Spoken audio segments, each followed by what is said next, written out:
All right. Hopefully, everybody can hear me just fine. Welcome to the Rooftops of America every other Sunday live stream, number 13. Got a baker's dozen of these now, which is pretty cool. Um, hope everybody's doing well tonight. I hope you're all doing great. See, Pretzel, good evening, Sky. How are you? I am doing okay. It has been a week, and frankly, I'm exhausted. I am tired enough where I almost thought maybe I should postpone this a week, but I figured, you know what, I'll rally and got some cool stuff to talk about and drive on, right? Drive on. Tonight's beverage of choice has this great can art. It's by Destil Brewery up in Normal, Illinois. I've been a long time fan of Destil stuff. This is their Dos Vidania. In particular, this is the Dos Vidania in the rye barrel, aged in the rye barrels.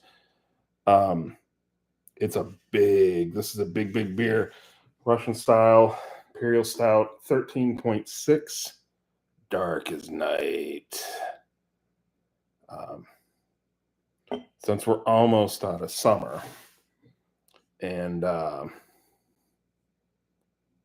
almost out of summer, getting into fall. Tis the season for stout beers coming around. I mean, tis the season for pumpkin beers too coming around. And I like my pumpkin beer.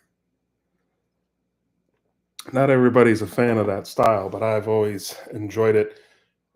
Side note: it is a true blue American style of beer. Pumpkin beer was first brewed in the colonies. So anyway, that's a whole different story. Hi, Eric. Thanks for being here. CTOS, it's good to see you, man. It's been a while. I hope you're doing really well. Any thoughts on doing next year's convention, South Dakota? I won't because I already got that out. Yeah, I have given South Dakota actually a good deal of thought. I want to get to that convention. I don't want to say I've avoided the conventions. That's not true. They've always just fallen when they're usually scheduled, tends to fall. It just has never worked out. I want to go back to South Dakota. I felt when I went to South Dakota in 2018, there was so much cool stuff that would have been worth seeing that I'd like to go back and reapproach it. I talk a lot about like there were episodes early that I felt like didn't do fair justice. South Dakota is not quite like that. I felt I did it fair justice, except I was so close to having it to the mark that I felt like I could have easily gotten 5, 10 more minutes, like no problem, and I should have. I just didn't. So it's I want to go back there. I want to go do North Dakota again too. I would like to have the summertime experience in the Dakotas, which is funny when the Dakotas summers you can have all 4 seasons in one day. But my May adventure there was cold, wet, miserable. So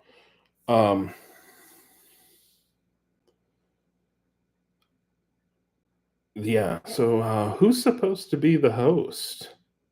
Looking through the comments, the word reminds me of the Don Bluth Anastasia movie.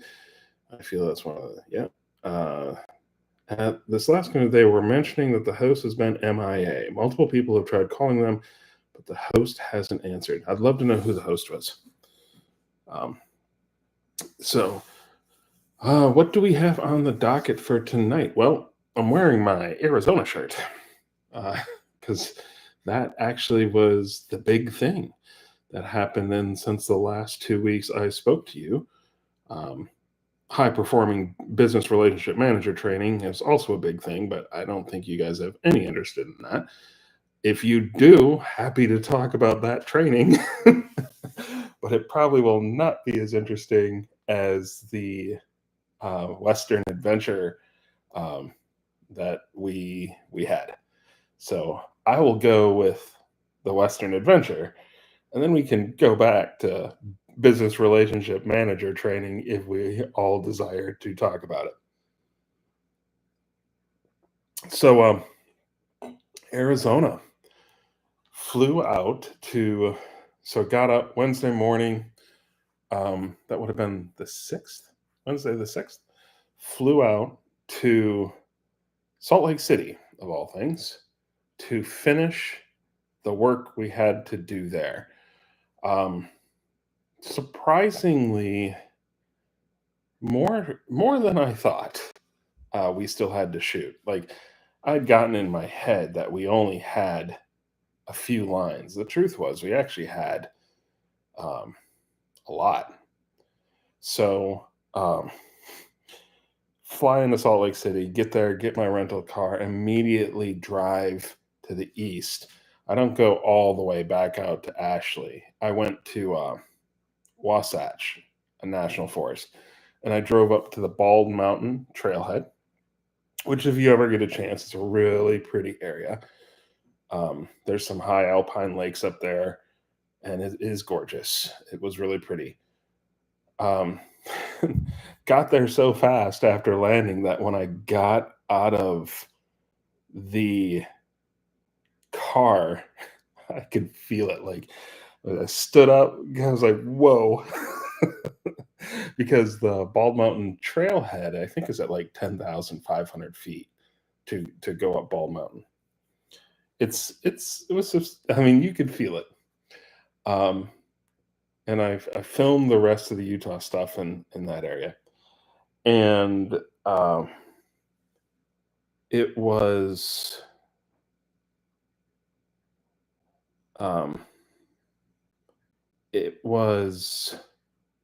cool to get that finally finished. I actually got some drone footage to add into it too. Got that wrapped in a few hours, and then proceeded to head south to Flagstaff. In my mind, I'm like, oh, this will take about 8-9 hours. It took a little longer. But I will say, once you get out of Salt Lake City, actually the part that took longer than I expected actually was getting back out of the Wasatch National Forest back to Salt Lake City, and then driving south. That wasn't so bad. So I will strongly encourage anybody, though, if you get a chance to drive down US Highway 89, that is worth it. I've driven a lot of roads in this country, but that one might be one of the most scenic stretches of highway I've driven in a long time. The canyons, the red rocks, just the scenery in general. It was unbelievable. Just gorgeous. That was worth the drive. It was a long drive, but just driving that section was just so worth it. None of the pictures I took, I felt, really did that stretch of road justice. It's one of these places that, and there's national parks all along the way. Like, you got Bryce Canyon, you got Zion, you got Grand Escalante, there's national forests, there's state parks. It's just beautiful, beautiful stretch of road. Definitely want to get back there and go explore it at some point, because it was just gorgeous. Like, I could probably spend the rest of this just talking about how much I love that stretch of road. But that's only one day, half a day of this. Get to Flagstaff, get our Airbnb checked in, get up early the next day, and didn't quite make it to the Grand Canyon at sunrise, but pretty close. And that was, so I've seen the Grand Canyon from airplanes flying over it a bunch of times. This is the first time I ever saw it up close, and it was wild, absolutely stunning. The light was perfect, like standing on Navajo Point, just looking in, like because that's where I came in on the south side. Another place that I wish I would have had more time to explore in more depth, because I mean it's just amazing, and this is just a small part of this huge 200 plus mile stretch. Um, so did I get to the Grand Canyon high point? I got to the highest point on the south rim, Navajo Point. Um, so yes, and I think I've mentioned this before, but I really like the American West. I really like high desert. It's one of my favorite sort of biomes, if you could call it. Um, there's something about it, and that area was spectacular. The rest of that particular day, that would have been Thursday, filmed, did some stuff at Grand Canyon, did some stuff at Wupatki National Monument, then in the Sunset Crater volcano area. If when you guys go to Flagstaff, if you haven't done Humphreys yet, try to make some time to see some of this other stuff that's around there. It's worth it. Absolutely worth it. So, um, it's just a beautiful area. Tons of cool history. If you're, yeah, I'm glad I made the decision to reshoot Arizona just on some of the ancillary or the adjacent stuff. And I finally got a great photo of the San Francisco peaks. And if you're ever looking for a particular one, I would recommend as you drive into the Sunset Crater National Monument out of Flagstaff, you'll come across, I think it's called Bonita Picnic Area. There's a meadow there, wide open space. And you can walk out into it and you look to the west and there they are. Like, because if you're looking from Flagstaff, you can never quite see Humphreys. It seems to be, it's covered. But here you get the entire panorama of the peaks. You really can, you're looking into, basically, if you're standing on the saddle of Humphreys, looking out of it, you will see this valley in the distance that you can stand in and look back and see the whole thing. So it was really, really, it was just gorgeous. Got some great drone footage there. Then Thursday, we film. That's when Brett and Eric and my friend Sarah all showed up. They showed up Thursday afternoon. I filmed a little bit more with Sarah. Then when Brett and Eric arrived later that late afternoon, we basically got some food, crashed out, got ready to hike the next day. We were probably not as prepared as we should have been for Humphreys. Both Brett and I had been up for it before. Sarah had been dealing with some health issues, so she waved off and went and shot B-roll for the remainder of the day.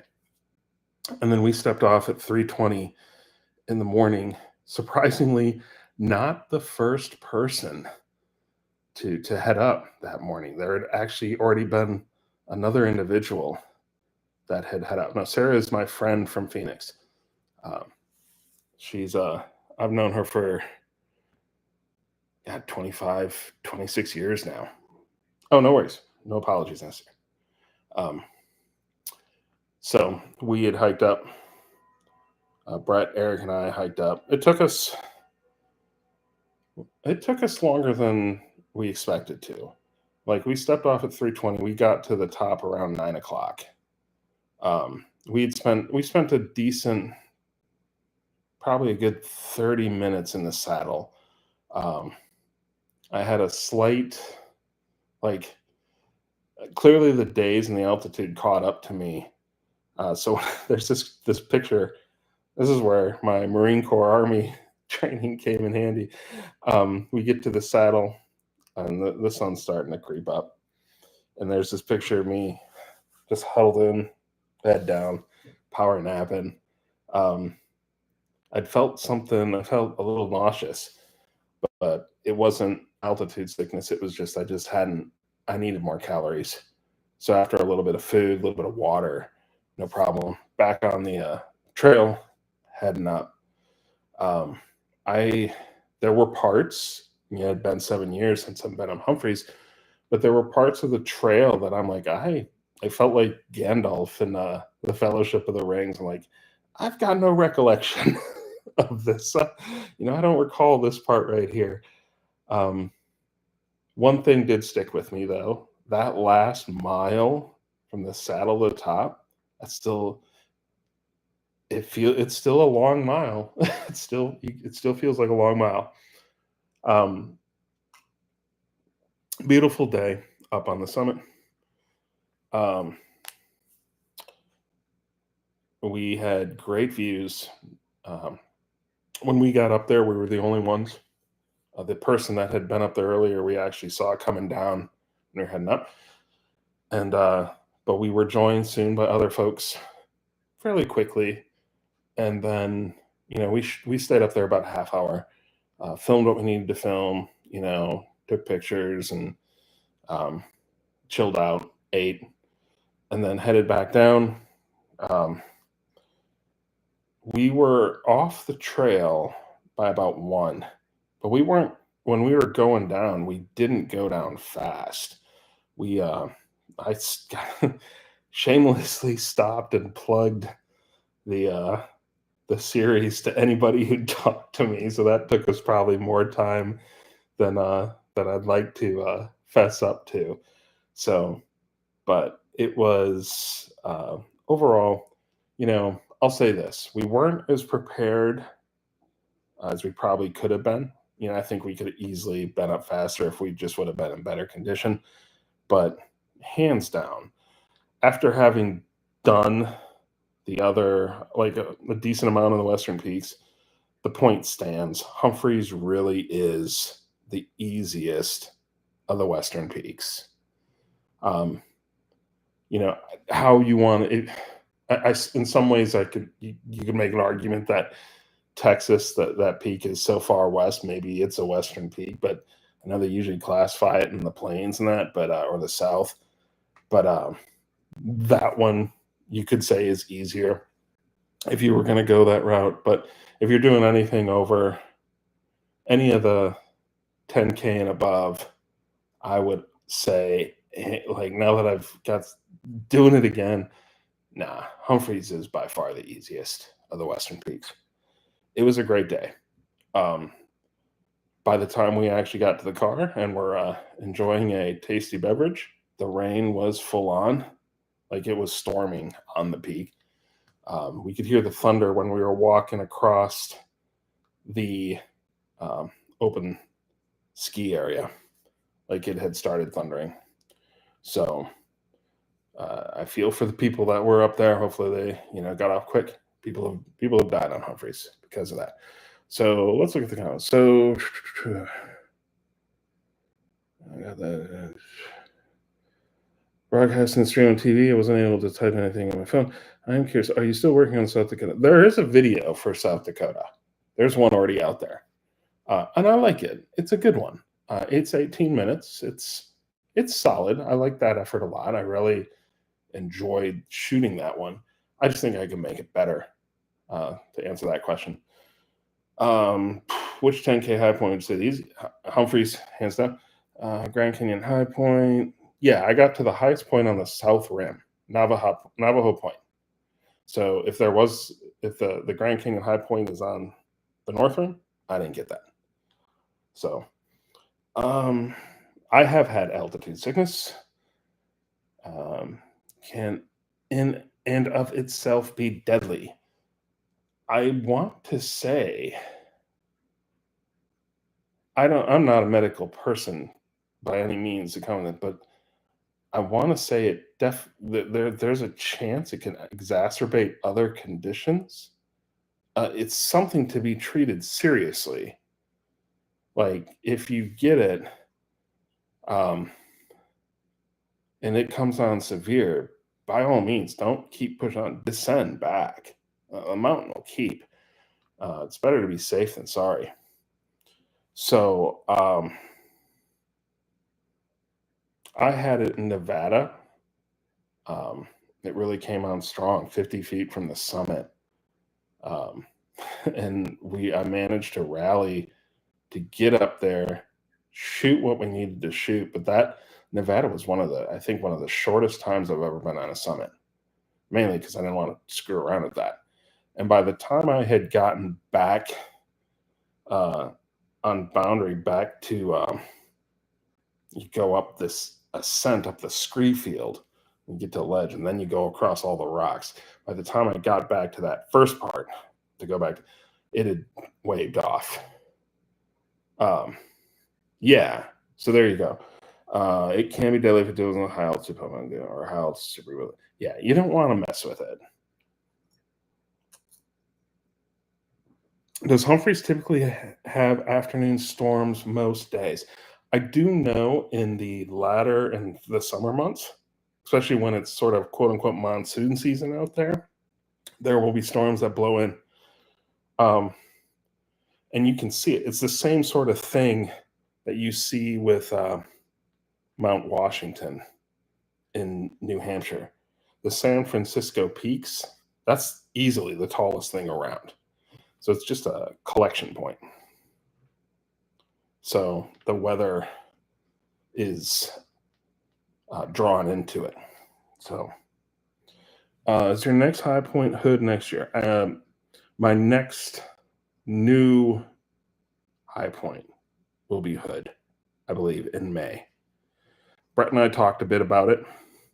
We haven't come up with a definitive weekend. We still got to check schedules, but we're definitely looking in that latter half of May. So anything May 15th to May 31st in that area. So Eric, more to follow on that. I go to Portland in October, and I'm going to go talk to one of the guide services we're looking at to just get a feel for it and, try to tell and, say, hey, here's what we're trying to do when we do this. Like we want to film stuff, blah, blah, blah. How can we make this work? So I want to start the conversations with those folks a little easier, relatively earlier than say, hey, we showed up and we're going to do this. Because I just don't think this is, if they're going to be brought into this as, partners to get our sorry carcasses up the mountain, I want to do it in a safe, efficient, and practical manner. So, but Eric, I'll keep you posted. My next immediate high, the next high point I plan on visiting actually will be Campbell Hill again in the tail end of October. When I go back to Wisconsin for one of my friends' weddings, I'm going to reshoot Campbell. So I'm looking forward to going back there again. Oh, thanks. I appreciate it, Pretzel. Do you have a meal plan for hiking, snacks, or a brand you recommend? I will give you the same advice I give people that did Ironman. It's sort of subjective. Your body's going to respond to different foods differently than others. So I would recommend trying things. I've had friends that have used stingers or gels or things like that. It really, or some people like Cliff Bars, or it really is because you're doing such a strenuous thing, it's what you can keep down, what's going to work for you. It's different for everybody. One of the things that works for me personally is a little bit of fresh fruit, mandarin oranges. I love them. And for me, that's like instant energy. I love those things. But that doesn't work for everybody. I also found what really works well for me, and might make you laugh, but baby food pouches. Um, like if you go to the baby food aisle of your grocery store and you see those sprout pouches, um, those work really well for me. So I am a big fan of those. So, but like I said, I would highly recommend as you're doing your hikes, just seeing what works for you because that's what's going to be best. Another thing that is a good pick me up for me personally is a Snickers bar. Um, that doesn't work for everybody, but for this guy, yeah. So, um, Alan mentioned the steepness at the convention. It's such that you can stand up, reach your hand forward, and touch your next step. I'm assuming you mean Hood. Yeah. Like Hood's going to be, Hood will be a whole new world um, because it's going to be the first time really doing a lot of snow work. So, and let's see. Okay, Nicholas. Hey, welcome. Thanks for being here. Going to Puerto Rico in January. Any tips if I try for the high point? Yes. Hopefully, we'll have the episode out by then. Puerto Rican high point is definitely in the interior. The um, what is it? The Ruta Panoramica, the panoramic route that cuts across. That road's narrower than you think it is, and it's going to take you longer than you think to get there. Puerto Rico is not big, but everything takes time, especially when you're in the interior. There are no real. Don't try to drive up. There is, utility trucks and that have to get to the summit. There is a service road that you'll end up hiking up, but as you see it, you will understand why you don't want to drive up. Just hike, be safe. There is spectacular views up there. It's a great way to see the interior, just see Puerto Rico in its whole. Yeah, the Ruta Panoramica, the panoramic route cuts across the whole island from basically west to east. Yeah. So it's try the coffee while you're there. If you're a coffee aficionado, Puerto Rico's amazing for its coffee. We got to the high point relatively early, and I'm glad we did. So that mountain range in the center is just like anything else. It'll draw in the weather. It's the highest thing around. So if you want the good views, get there early. Try to get there early. The earlier in the morning you can, the better views you'll have. But overall, like the thing with Puerto Rico's high point, the challenge is actually more getting to the high point than getting up the high point. You probably will be, you won't see many folks while you're out there. So but it was still a fun adventure. So yeah, Steep Toss are right. On clear day, you can see the whole island from any mountain in the central mountain. Yep, easily. And it's gorgeous. It's absolutely gorgeous.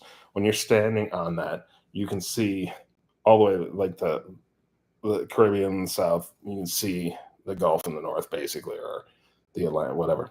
Like it's really, really cool.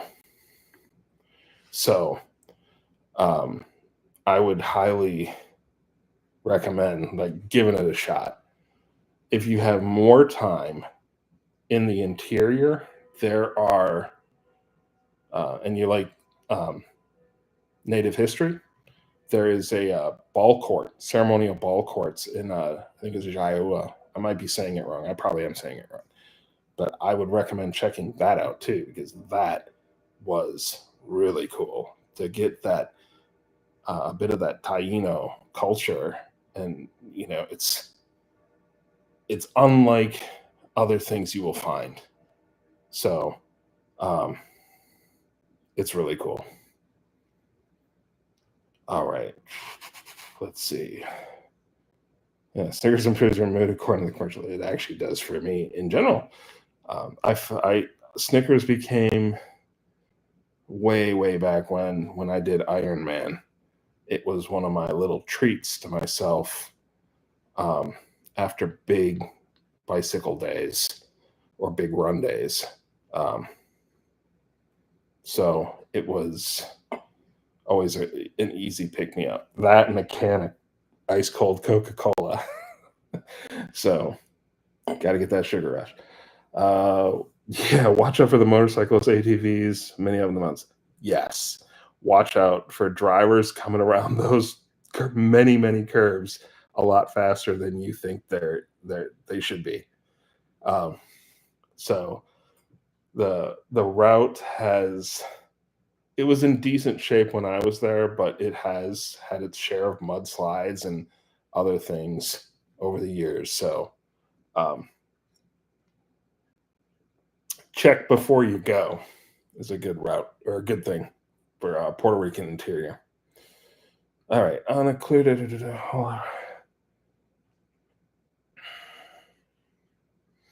Yeah, so when we were like, it's a great view on Cerro de Punta. Um, Easily, you can see the north and the south. Um, I'm gonna have to look at the footage again to see the lengths to the east and the west. I know Sil had the drone up, and he had remarkable views in all directions. So, um, finish out Arizona real quick. So after, I would recommend other folks going to Flagstaff. We ate at the Cornish Cornish pasty, um, and it was excellent. If you like Cornish pasties, basic classic handheld meat pies. If you've gone to the UP for Mount Arvin, you may have encountered these. They have a great selection there. Highly recommend that place. Good beer list, good food, good beer. You can't ask for more. Good service. So we ate there. Actually, we ate there twice in one day. We came down, and immediately that's where it starts. Once she finished shooting B-roll, she's like, "I'm here." And we're like, "We'll meet you there," and we ate. And then a couple hours later, we're like, "We enjoyed that place so much, we went back and ate there again." And it was like excellent food.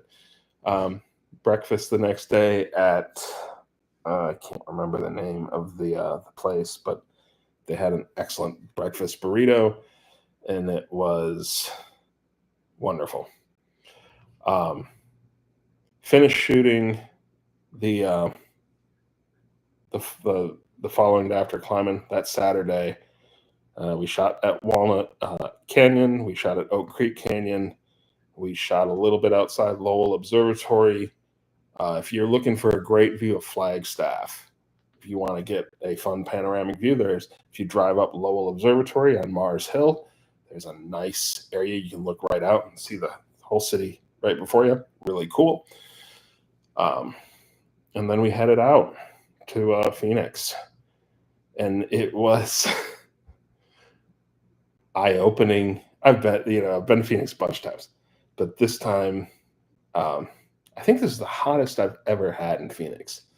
Like the last time I was there was 102. This time when we left Flagstaff, it was a balmy 78 degrees, and then we got down to Phoenix, and it was 116 degrees. And good God, I don't think I've been that hot since spending time in the Mojave Desert. I don't even know if it got that hot when we were in the Mojave, but it was just blistering hot. Wild. And then flew it early Sunday morning the next day, and that was it. That's the Arizona adventure. So it was really cool. Like I said, strongly encourage anybody, if you for some reason are driving south or north from Flagstaff, Salt Lake, or Provo, whatever, take US 89. Can't recommend it enough. Great stretch of road. Also, you know, the seven wonders of Flagstaff definitely live up to the hype. There's some cool stuff there. I like Flagstaff already. I've enjoyed that place, but now, once again, top of the list. I would move there if I could. So, just a great area. Coconina National Forest has a lot of cool things hidden in it, tucked away, and yeah, beautiful. So, which national park high points have you got? I got 8: Badlands, Great Smokies, Hot Springs, Indian Dunes, New River Gorge, Shenandoah, Voyagers, and Wind Cave. National park high points, less. National park visits, more. Guadalupe, Smokies, Shenandoah. I'm sure there might be one or two more. I really haven't given the national parks the fair shake, mainly because I've just been focused on the state high points. National parks will probably be what I do after, once I finish this list. So I'd like to do glaciers. Hey, terrible ideas. Hey, thanks for being here. Glad you're here. So I'd like to do glaciers high point. I'd like to actually get to that Headwaters Tri-Point that's in Glacier. Eric, I'm doing Marvin over Columbus Day weekend with the wife. Yeah, that's really good time. You'll be sort of right at the tail of the season. Depending, like that should be really good timing. If you got time, I would recommend going up the Keweenaw to Copper Harbor. It's a beautiful area. So that's if you have the time, because it's not a short drive. It might look a little short on the map, but it takes time. But Copper Harbor is really cool. I can't think of the name of the peak, the highest point on the Keweenaw off the top of my head, but there's some really pretty areas up there, especially if you're leaf peeping for it. So, are you just doing Arvin, or are you going to make a run down to Tim's Hill, Eric?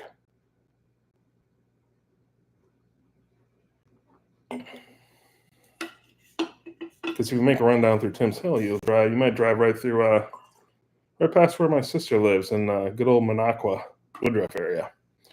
So, get the whole Northwoods. Taking leave for 6 days. We'll be in Michigan for okay, tracking. Cool. By the way, for any folks here that veterans, military service. I've already been to Tim's.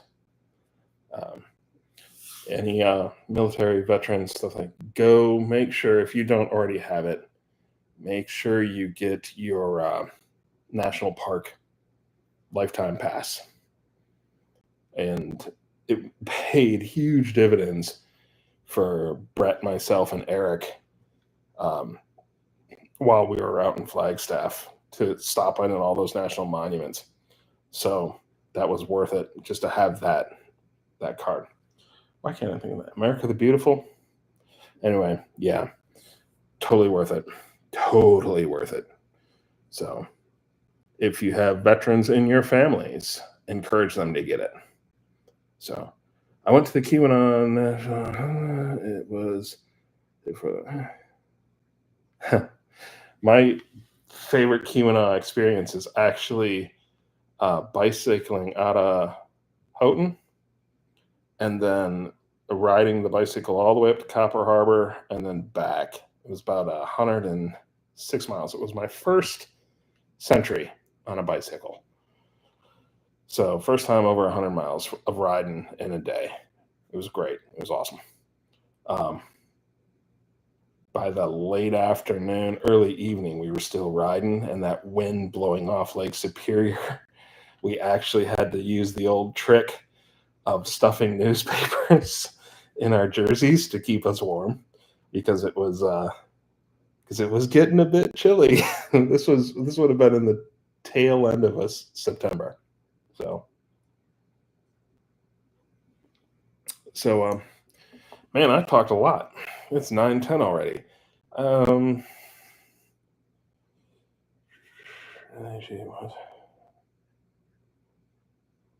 NHP.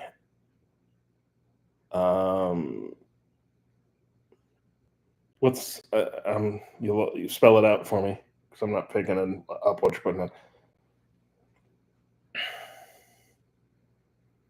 Which historical park are we talking about?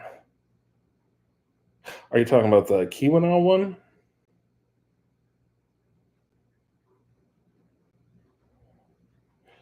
I don't know.